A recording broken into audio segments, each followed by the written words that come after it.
Dr. Hannah Kim took a deep breath as the transport shuttle's doors hissed open.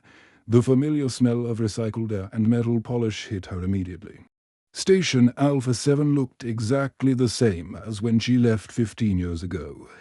Grey walls, flickering lights, and the constant hum of mining equipment echoing through the corridors. She pulled her Galactic Research Council badge from her uniform pocket and clipped it to her chest. The silver emblem caught the overhead lights, showing her rank. As senior xenobiologist, 3 alien species symbols were etched beside her name, representing her successful first contact missions with the crystalline Veloni, the gas giant dwellers, and the mysterious shadow weavers.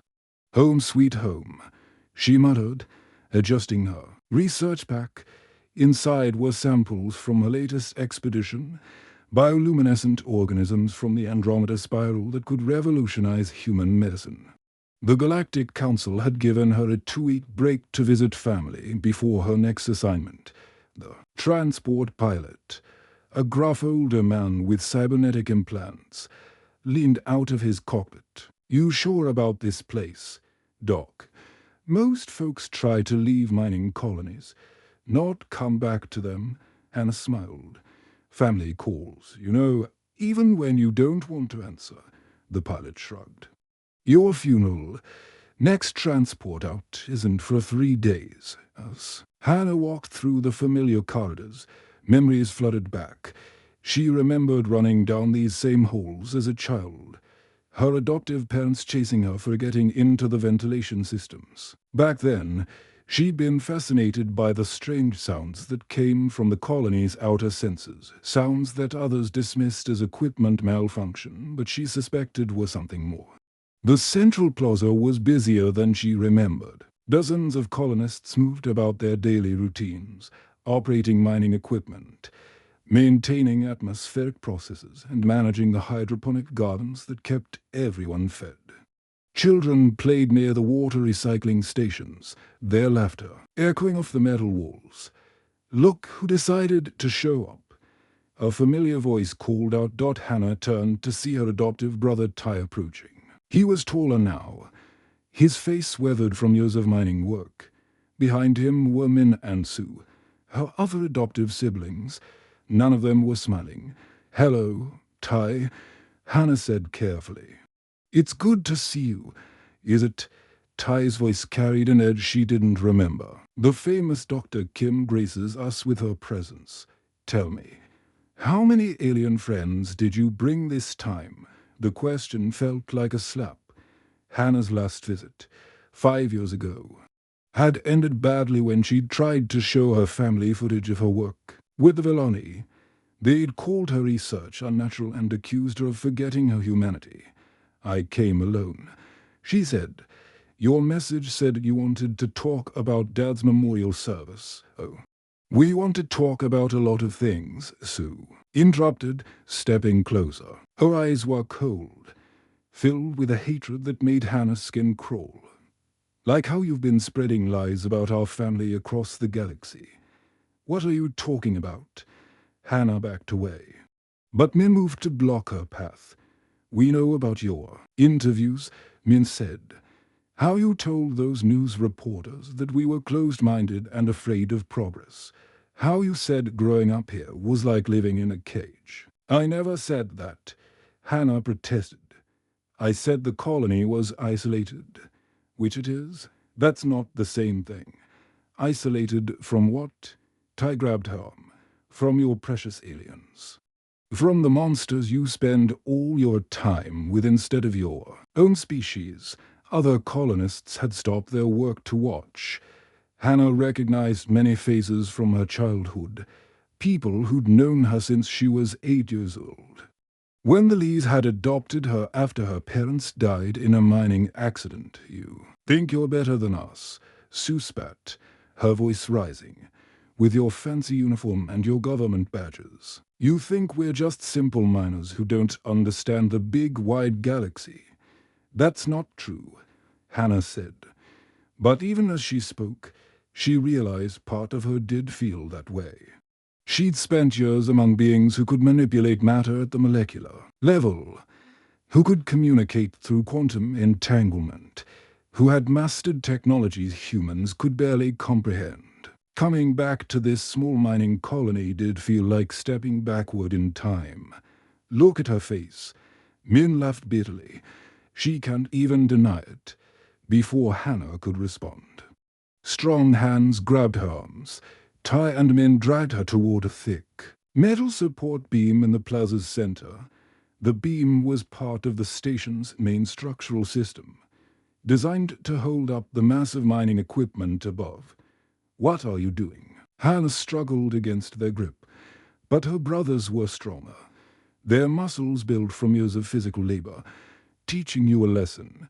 Sue pulled out a length of industrial cable. "About what happens when you forget where you come from. This is crazy," Hannah said, her voice staying calm despite the fear racing through her chest. "People are watching. You can't what?" Tai slammed her back against the metal beam. "Can't discipline our own sister when she dishonors our family." The cable bit into her wrists as Sue secured her to the beam. Hannah tested the restraints. They were tight, designed to hold heavy mining equipment. She wouldn't be breaking free on her own. "You want to know what you really are?" Tai activated a small recording device. Its red light blinking as it captured everything. "You're a failure. A human who turned her back on her own species for alien freaks." The recording was being broadcast live across the colony's internal networks. Hannah could see people watching on their personal devices, their faces a mix of curiosity and uncomfortable silence. "Working with those creatures instead of helping your own people." Sue continued the verbal assault. "Do you know what the other colonies say about you? They call you the alien lover. They say you've forgotten how to be human." "I remember perfectly how to be human," Hannah replied, her voice steady. "Humans are curious. We explore. We learn. We grow. We survive," Min corrected. "And survival means staying with your own kind, not playing house with monsters high above." In the station's observation deck, Hannah could see two figures watching. Director Lee and his wife, her adoptive parents, the people who'd raised her, fed her, educated her. They were watching their daughter being humiliated in public, and they were doing nothing to stop it. But Hannah wasn't helpless.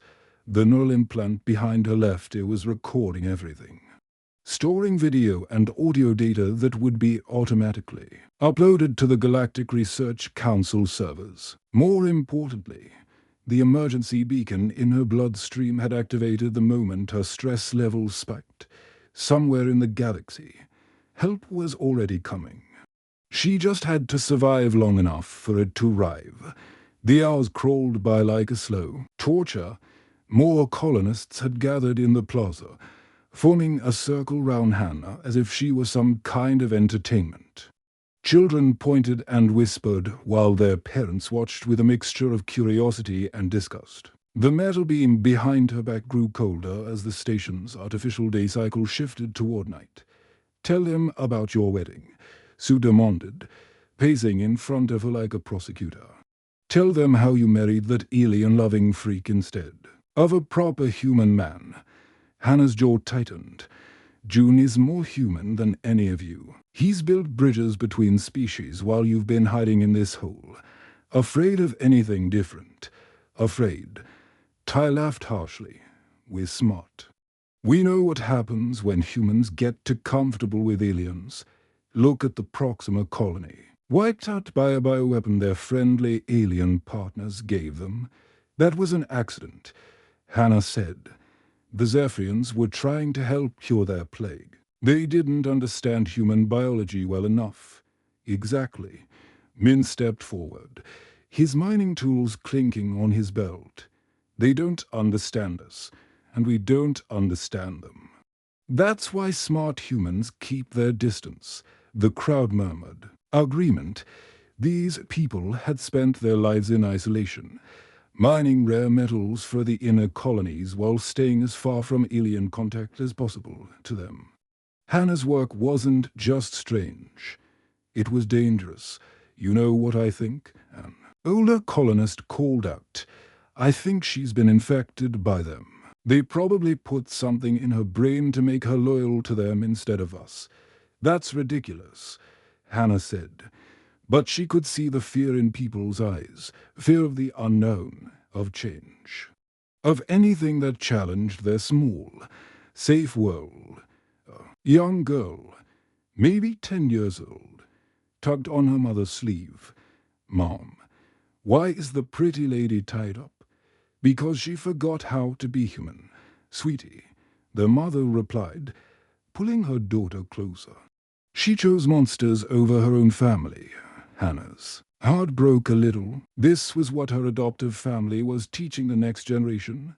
That curiosity was betrayal. That exploration was abandonment. That love could only exist within no boundaries. I never forgot how to be human, she said loudly, addressing the crowd. I learned what it means to be human. We're explorers. We're builders. We reach out instead of hiding. You reached out to the wrong things, a voice boomed from above. Director Lee was descending the plaza steps, his wife Mrs. Lee beside him. Both wore their finest clothes. As if this public humiliation was a formal ceremony. Director Lee's mining company insignia glinted on his jacket, 3 stars representing the 3 systems his operation controlled. Dad, Hannah said, using the old childhood name, please, this has gone far enough. Has it? Director Lee stopped in front of her, his face hard as the metal walls round them. Do you know what you've cost us? Hannah, do you know what your research has done to our family? I've brought honor to our family, she replied. My work has saved lives across the galaxy. Your work has made us targets, Mrs. Lee snapped, every time your name appears in the news. Connected to our colony, we get visits from people asking questions, government inspectors, alien rights activists, even those bug-eyed freaks from the Outer Rim. The Vellani aren't freaks, Hannah said. They're intelligent beings with their own culture, their own agenda. Director Lee interrupted. Just like all the others, you think they care about you. You think any of them see you as more than a useful tool. I know they do, Hannah said firmly. I've lived among them. I've seen their families, their children, their hopes and fears. They're not so different from us, really. Director Lee smiled coldly. Then maybe you'd like to know what we've learned about your precious research. He pulled out a data pad, its screen showing financial records. Your early research notes, the ones about symbiotic alien biology. The ones that showed how different species could share genetic material. We've been selling them. Hannah's blood ran cold. What? To the Krell Empire, Mrs. Lee said with satisfaction. They paid very well for information about human-alien biological compatibility. The words hit. Hannah like a physical blow. The Krell Empire was humanity's most dangerous enemy. A race of warrior scientists who'd been trying to develop biological weapons for decades. They'd already attacked 3 human colonies with engineered viruses, killing thousands. That research could help them create viruses specifically designed to target humans, Hannah whispered. Viruses that could spread through our colonies like wildfire. Not our problem, Mrs. Lee shrugged. We needed the money, and we needed you discredited. Can't have the great Dr. Kim's reputation interfering with our business arrangements. You're traitors, Hannah said, her voice shaking with rage. You've sold out the entire human species. We're survivors. Ty laughed from behind her. We do what we have to do to keep this colony running. The Krell pay better than the Federation, and they don't ask stupid questions about ethics. Besides, Sue added, you're about to disappear in an unfortunate mining accident. Gas leak, maybe, or equipment malfunction. These things happen in dangerous places like this. The crowd was getting restless. Some people looked uncomfortable with the talk of murder, but others nodded agreement. They'd been convinced that Hannah was a threat too. Their way of life and threats had to be eliminated. "You can't just kill me," Hannah said. "People will ask questions. The Galactic Research Council will. We'll assume you died in an accident while visiting your family." Director Lee said, "We'll be very sad, of course. Very sorry to lose such a distinguished daughter." Meanwhile, thousands of light years away, in the gleaming towers of New Seoul, Jun Park felt his null implant chime with an incoming priority message. He was in the middle of a board meeting with representatives from 12 different species, negotiating a new trade agreement that would benefit billions of beings across the galaxy. "Excuse me," he said to the assembled delegates. "I need to take this." The message was from his wife's emergency beacon. "Stress levels critical. Location, Station Alpha 7. Threat assessment, severe." Jun's calm businessman demeanor vanished instantly. The temperature in the room seemed to drop as his expression darkened. The alien delegates, who had learned to read human emotions over years of negotiation, immediately sensed the change. Mr. Park, the Vellani representative, a being of living crystal, chimed in harmonious tones. "Is there difficulty? My wife is in danger," Jun said simply. He touched his communication implant. "Ms. Chen, come in here, now." His assistant, a young woman with cybernetic enhancements, rushed into the room. "Sir, prepare the fleet," Jun said, his voice deadly calm. "All of it. Every ship, every crew, every ally we have. Set course for Station Alpha 7. Sir, that's a mining colony in the Outer Rim. Are you sure? They have my wife." Jun interrupted. "They're threatening to kill her. I want every ship in our fleet there within 12 hours. But, sir, the trade, negotiations, can wait." The Vellani representative interrupted. "It's crystalline from brightening with determination. Dr. Kim saved our species from extinction.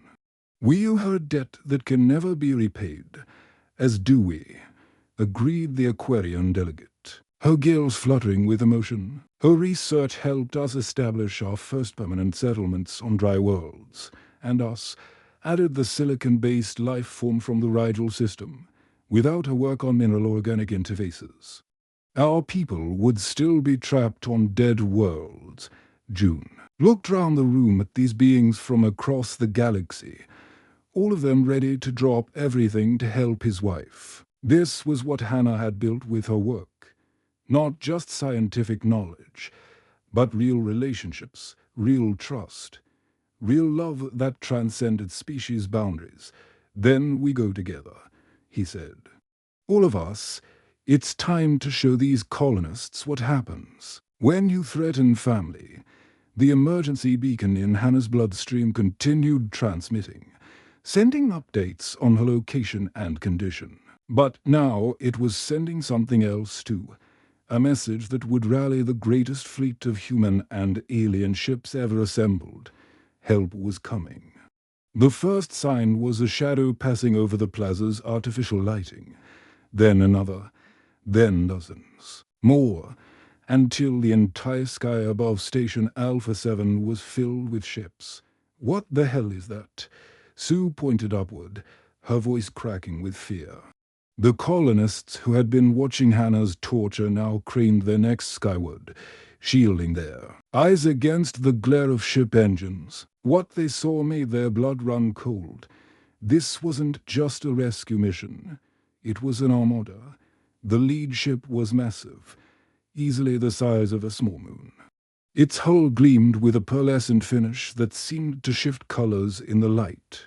The name Unity was emblazoned across its side in letters 3 stories tall, written in both human script and the flowing symbols of half a dozen alien languages.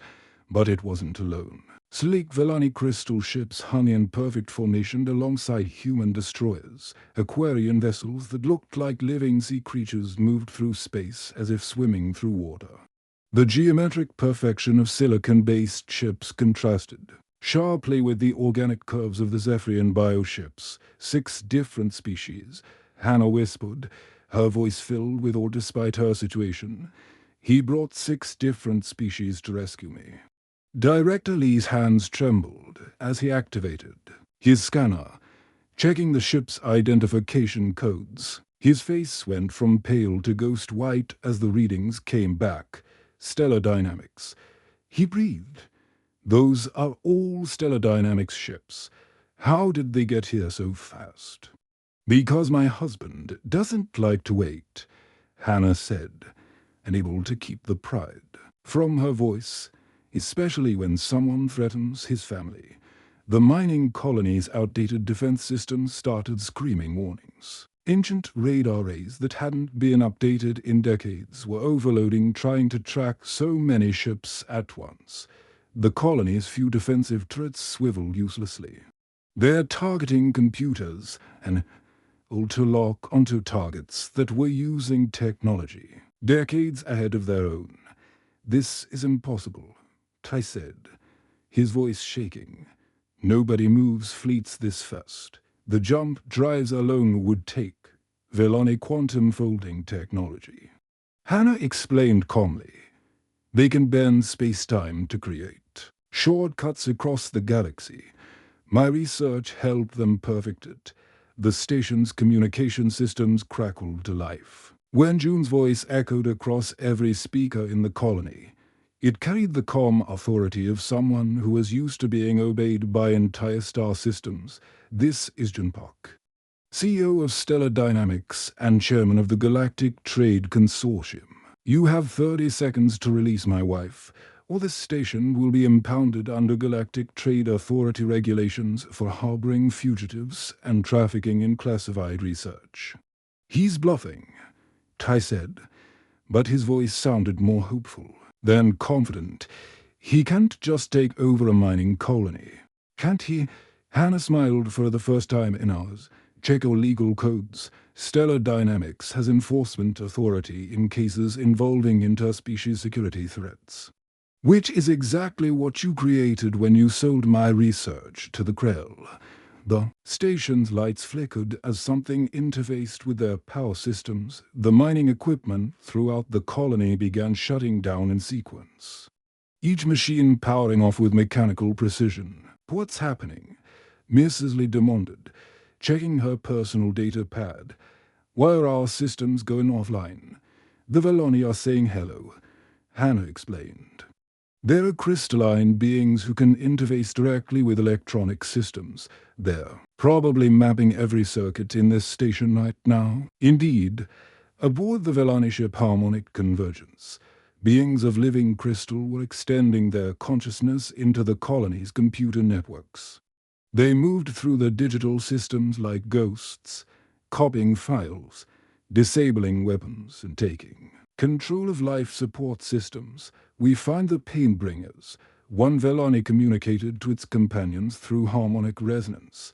They have caused suffering to the life-giver. This cannot be tolerated. 20 seconds. June's voice continued. His tone as calm as if he were ordering lunch. Directly looked round desperately. His mining equipment was dead. His communication systems were compromised. His security systems were showing nothing but error messages in less than 10 minutes. His entire colony had been rendered helpless by technology he couldn't even understand. This is a misunderstanding, he called out, his voice cracking as he rushed toward Hannah's restraints. We were just having a family discussion. Nobody meant any harm. 10 seconds. June's voice cut through his protests. The restraints round Hannah's wrists clicked open. She rubbed her wrists, feeling the circulation return to her hands round the plaza. Colonists were backing away, their faces filled with fear and awe. 5 seconds. She's free. Directly shouted toward the sky. Look, she's free. No harm done. 4, 3, 2. The air on the plaza began to shimmer. Then, as if reality itself was bending, figures began materializing out of thin air. They appeared in flashes of blue light, their forms solidifying as advanced teleportation technology deposited them directly onto the station. The first to appear was June himself. He was tall and imposing, wearing a business suit that somehow made him look more dangerous than any military uniform. His eyes swept the plaza, taking in the crowd of colonists, the restraints that had held his wife, the recording equipment that had broadcast her humiliation. Behind him materialized a squad of security personnel in advanced armor, their weapons drawn but pointed at the ground. They weren't human. Some were Vellani in crystalline battle forms. Others were the tentacled Aquarians in their environmental suits, and still others were beings Hannah didn't immediately recognize. "Are you hurt?" June asked, his voice gentle. As he approached his wife, "I'm fine," Hannah said, though her relief was obvious. "Just some bruises. Nothing permanent." June's expression hardened as he turned to face the Lee family. "I wish I could say the same for your legal situation." More figures were materializing round the plaza. These weren't soldiers. They were investigators, forensic specialists, and legal experts from half a dozen species. They moved with practiced efficiency, setting up equipment and beginning to document everything. "You can't just invade our colony," directly protested weakly. "We have rights under the Mining Guild Charter, rights that you forfeited when you committed treason," a new voice said. The speaker was humanoid, but clearly alien, with silver skin and eyes that seemed to contain starlight. "I am Prosecutor Zethkri of the Galactic Trade Tribunal. You stand accused of selling classified research to hostile entities." The Vellani had finished their digital investigation. "We have found evidence." Their harmonic voices chimed in unison. "Bank records, communication logs, payment schedules, all preserved in their data systems. 12 million credits," another investigator announced, reading from a portable scanner. "Paid in 3 installments by Krell Empire intermediaries. In exchange for Dr. Kim's biological research notes." The crowd of colonists was murmuring now, their attitude shifting from hostile to confused. They'd been told Hannah was a traitor, but now it seemed the real traitors were the people who'd been leading them. "We didn't know." One of the miners called out. "Directly told us she was the problem." "Yeah," another agreed. "He said she was working with aliens against humanity." "She was working with aliens for humanity," June corrected. "Her research has saved more human lives than any weapon ever built. It's created medicines, technologies, and diplomatic relationships that have prevented 3 wars and established trade routes that support millions of families." A young Vellani, barely larger than a human child, approached Hannah cautiously. "Life giver." It chimed in its musical voice. "You are well." "I'm fine, little one," Hannah said gently, kneeling to the creature's level. "Thank you for coming. You saved our song," the Vellani replied. "When the silent sickness threatened to end our harmony, you showed us how to sing again. We will always come when you call." The colonists watched this exchange with growing amazement. They'd been told aliens were monsters, but here was a being that looked like a living jewel, speaking with obvious affection to the woman they'd just finished torturing. "This is what my wife does," June said, his voice carrying across the plaza.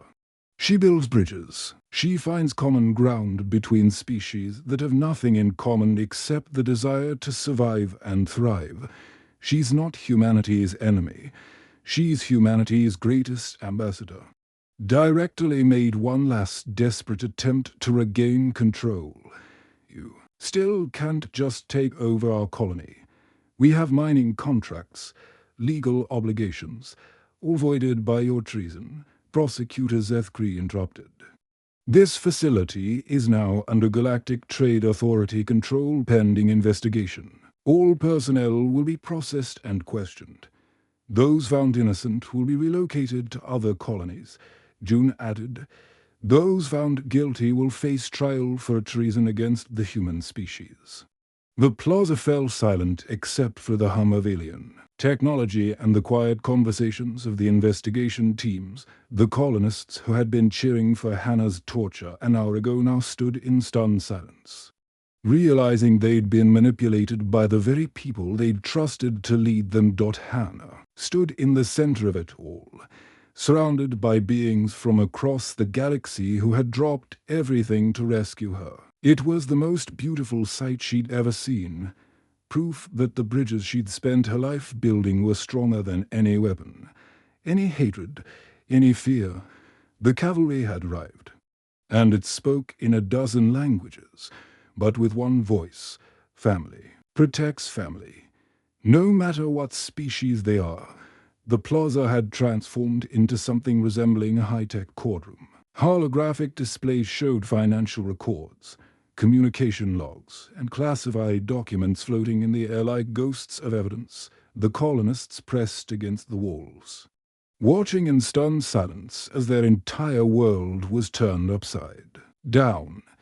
June moved through the chaos with the calm confidence of someone who had negotiated peace treaties with warrior races and trade agreements with beings made of pure energy. His security team fanned out around him, but they kept their weapons lowered. This wasn't a battle. It was a reckoning. 12 million credits, he said, his voice carrying across the plaza as he read from a holographic display. Paid in 3 installments over 6 months, the Krell Empire's favorite payment schedule for biological weapons research. Director Lee's face had gone from pale to gray. You can't prove anything. Those could be falsified records. Could they? A new figure stepped forward from the crowd. She was human, but her left arm was replaced with advanced cybernetic components that sparked with alien technology. I'm Commander Sarah Chen. Federation Intelligence. We've been tracking the Krell. My trail for 2 years. She gestured, and the holographic display shifted to show a complex web of financial transactions. The Krell don't just buy research. They buy entire networks, mining colonies, trading posts. Even some core world universities. They pay well for access to human scientific data. But your family, she continued, pointing at the Lees, they were special. You had access to Dr. Kim's early research notes, the stuff about biological compatibility between species. The Krell have been trying to crack that code for decades. Hannah felt sick. Early research had been focused on helping different species work together, finding ways for humans and aliens to share medical knowledge and even genetic treatments. In the wrong hands, that same research could be used to create diseases that would target specific species. They were planning to use it against the Aquarian colonies, Commander Chen continued. A virus that would be harmless to humans but deadly to water-breathing species. Millions of innocent beings would have died. The Aquarian representative, a graceful being in an environmental suit filled with blue-green liquid, stepped forward. Her gills fluttered with emotion as she spoke through her translation device. Dr. Kim's research helped us develop immunity treatments that saved our children from the red tide plague. To think humans would use her work to kill us? Not all humans, June said firmly. Just these. Once men, who had been silent until now, suddenly broke down. We didn't know. He sobbed. Dad said it was just research data. He said the Krell were going to use it for peaceful purposes. The Krell don't have peaceful purposes, a new voice rumbled from the crowd. The speaker was massive, nearly 8 feet tall, with skin that looked like living metal. I am General Talk of the Rigel Defense Force. My people have fought the Krell for 3 centuries. They are destroyers, not builders. The alien general approached directly, his heavy footsteps echoing through the plaza. Your research helped them develop a weapon that killed 14,000 of my people on the mining world of Kepler 442. 14,000 beings who had never harmed a human, who had trade agreements with your Federation, directly stumbled backward. I didn't know. We needed the money. The mining operation was failing. We were going to lose everything. So you sold everything instead. Hannah said quietly. You sold human lives, alien lives. The future of peace between species, all for money. Mrs. Lee's mask of composure finally cracked. You don't understand, she screamed. We raised you. We fed you, clothed you, educated you. You owed us. I owed you nothing, Hannah replied, her voice steady despite the pain in her chest. You adopted a child to raise her with love, not to own her. Love doesn't come with a price tag. Love.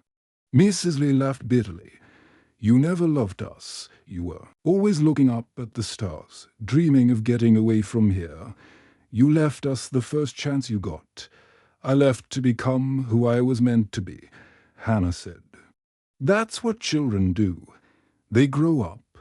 They find their own path. I never forgot you. Never stopped caring about you. I sent money. I called. I invited you to visit my research stations, to show off. I interjected, to prove how much better you were than us, to share my life with you, Hannah corrected. To show you that the universe is bigger and more wonderful than you imagined. The Velani representative, Keeper Vel, chimed in with harmonious tones. The life-giver speaks truth, when the silent sickness threatened to end our song. She came to us not as a researcher, but as a friend. She lived among us, learned our ways, shared our grief. The crystalline being's form brightened as it continued. Our young ones were dying. The sickness was taking their ability to resonate, to join the great harmony that connects all Velani. Without song, we are nothing. We were facing extinction. Dr. Kim worked for 2 years to understand our biology. Another Velani added, she barely slept, barely ate. She immersed herself in our culture until she could almost sing our songs herself. And when she found the solution, Keeper Vel concluded, she gave it freely. No payment, no trade agreements, no political advantage. She saved us because it was right. Similar testimonies came from other species. The Aquarians spoke of how Hannah had helped them develop plant-based colonies, allowing their people to explore beyond their water worlds for the first time. The silicon-based beings from Rigel told of how she'd found a way for their mineral-based biology to interface with organic technology, revolutionizing their industry. Every species she's worked with, June said, has been made stronger, safer, more capable. She's built bridges that have prevented wars, created technologies that have saved billions of lives, and established friendships that span the galaxy. While he continued, turning to the Lee family, was selling that same research to beings who wanted to use it for genocide. The evidence was overwhelming. Hidden bank accounts, encrypted communications with Krell agents, even video recordings of directly bragging about his alien contacts to other members of the supremacist network. We have names, Commander Chen announced. 47 other humans across 12 colonies. All part of the same network, all selling Federation. Research to the Krell Empire. This is bigger than just one family. June realized. This is an organized conspiracy. The Krell have been planning this for decades. General Talk confirmed. They knew they couldn't defeat humanity in open warfare, so they decided to turn humans against their own allies. Create division, spread fear, make humans distrust the very beings who could help them survive in this hostile galaxy. And it almost worked. Hannah said sadly, how many other families like this are out there? How many other humans have been convinced that aliens are the enemy? Fewer than you think. A young colonist called out. Most of us just believed what we were told. We didn't know the truth. The truth is what Dr. Kim has been showing us all along, the Aquarian representative said. That cooperation is stronger than conflict. That diversity is strength. That the galaxy is big enough for all of us, not all of us. Director Lee said bitterly, "There's not enough resources, not enough space. Someone has to lose. That's where you're wrong," June said. "That's exactly the kind of thinking that leads to war." Hannah's research has shown us how to expand, how to find new resources, how to create abundance instead of fighting over scarcity. The Veloni can grow crystals that store energy more efficiently than any human technology. He continued, "The Aquarians have developed water purification systems that can terraform dead worlds. The silicon-based beings can mine asteroids in ways we never imagined. Working together, we can build a galaxy where everyone thrives," Hannah added. "But that requires trust, cooperation, and the willingness to see other species as partners. Not threats, pretty words," Mrs. Lee spat. "But when it comes down to survival, species stick with their own kind. That's nature. Nature also shows us that the strongest ecosystems are the most diverse," Hannah replied. "Monocultures are fragile. They collapse when conditions change. But diverse systems adapt, survive, and thrive. Like this fleet," Keeperville chimed in. "6 species, working as one. Strong because we are different. Not despite it." The plaza fell silent as the weight of everything sank in.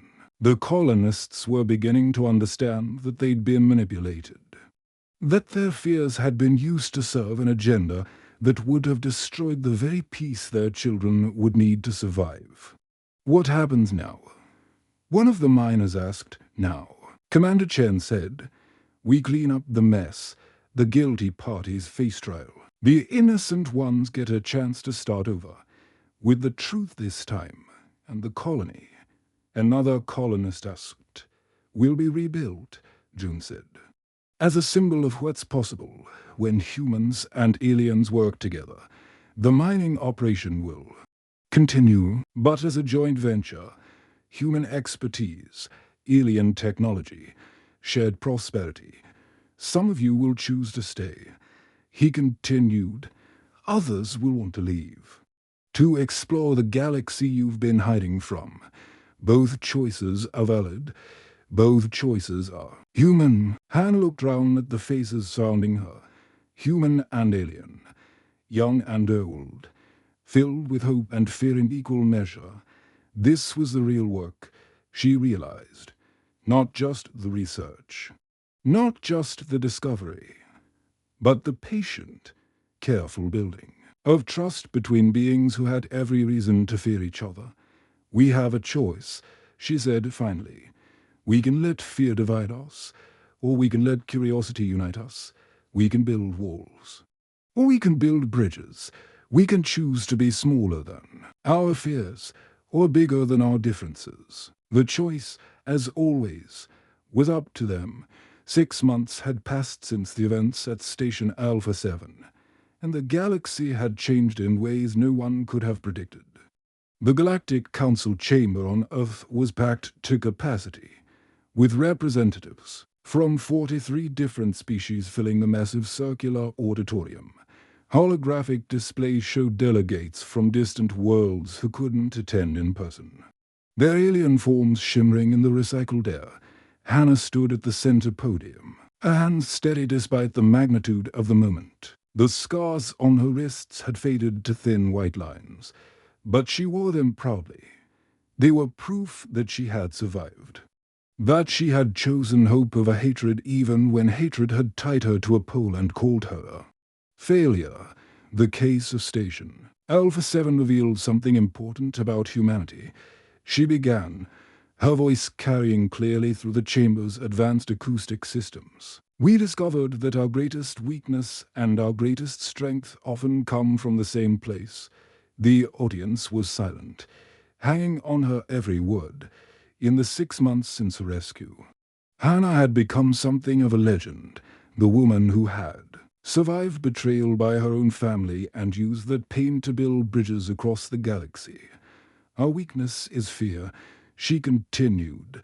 Fear of the unknown, fear of change, fear of losing what we think makes us human. This fear can make us small, can make us build walls instead of bridges, can make us see enemies where we should see friends, in the gallery.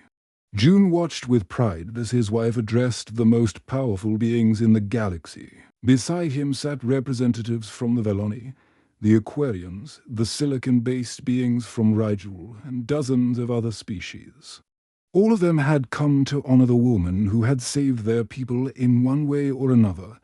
But our strength, Hannah's voice grew stronger, is our ability to choose. We can choose our family, our values, and our future. We are not prisoners of our biology or our birthplace. We are not limited by the fears of those who came before us. The trial of the Lay family had been swift and decisive. Director Lay, his wife, and their children had been sentenced to life imprisonment for treason. The evidence against them was overwhelming, not just the financial records and communications, but the testimony of dozens of alien species who had suffered because of the research they had sold to the Krell Empire. The supremacist network that corrupted my adoptive family has been dismantled. Hannah announced 47 conspirators across 12 colonies were working to sell human research to our enemies. But their betrayal revealed something beautiful. How many beings from across the galaxy were willing to risk everything to defend one human they had never met? The Velani representative, Keeper Vel, chimed in harmonious agreement. Its crystalline form caught the chamber's lights, casting rainbow patterns across the walls. The life-giver speaks truth. When word spread that she was in danger, every species she had helped wanted to join the rescue fleet. We had to turn ships away. Over 300 vessels, June added from the galley, the largest peaceful armada in galactic history. All because they loved one human woman who had shown them kindness. Hannah smiled, remembering that day, the sight of so many different ships working together, following orders from human and alien commandos with equal respect, had been the most beautiful thing she had ever seen. But the real victory isn't in the courtroom, she continued. It's in what we've built since then. Station Alpha 7 has been transformed from a mining colony into a research station where humans and aliens work side by side. The colonists who were deceived by the supremacist network are now learning alongside beings they once feared. The transformation had been remarkable. The miners who had watched her torture now worked with Velani engineers to develop new extraction techniques. The children who had been taught to fear aliens now played with young beings from across the galaxy. The colony that had been a symbol of human isolation had become a beacon of cooperation today. I'm announcing the Chosen Family Foundation, Hannah said, her voice filled with emotion. This foundation will support humans who have been rejected by their birth families for choosing cooperation over hatred, progress over prejudice. The audience stirred with interest. This was news too. Most of them, too many humans, have been cast out by their families for daring to work with alien species, for choosing love over fear, for building bridges instead of walls. The Chosen Family Foundation will provide them with resources, support, and most importantly, a new family, one that includes beings from across the galaxy. The Foundation will also establish educational programs, she continued.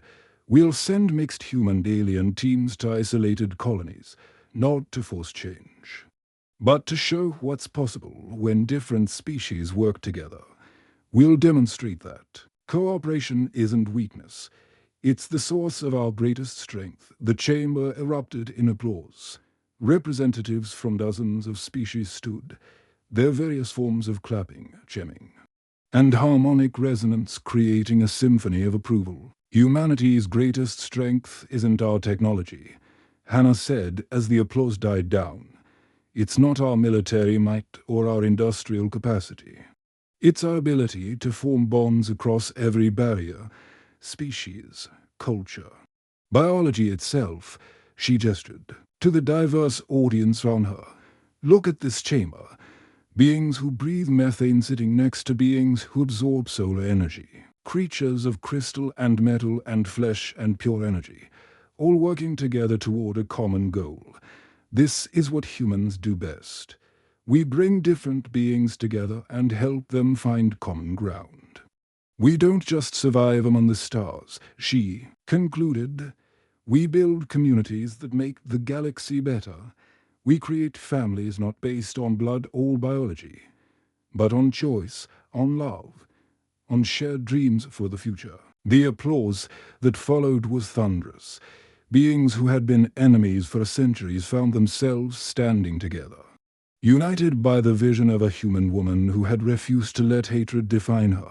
Later that evening, Hannah and June stood on the observation deck of their quarters, looking out at the bustling space traffic round Earth. Ships from across the galaxy moved in carefully orchestrated patterns, carrying trade goods, scientific discoveries, and passengers eager to explore new worlds. Any regrets? June asked, wrapping his arms round his wife. None, Hannah replied without hesitation. The family that raised me taught me about fear and hatred, but they also taught me, by contrast, about love and hope.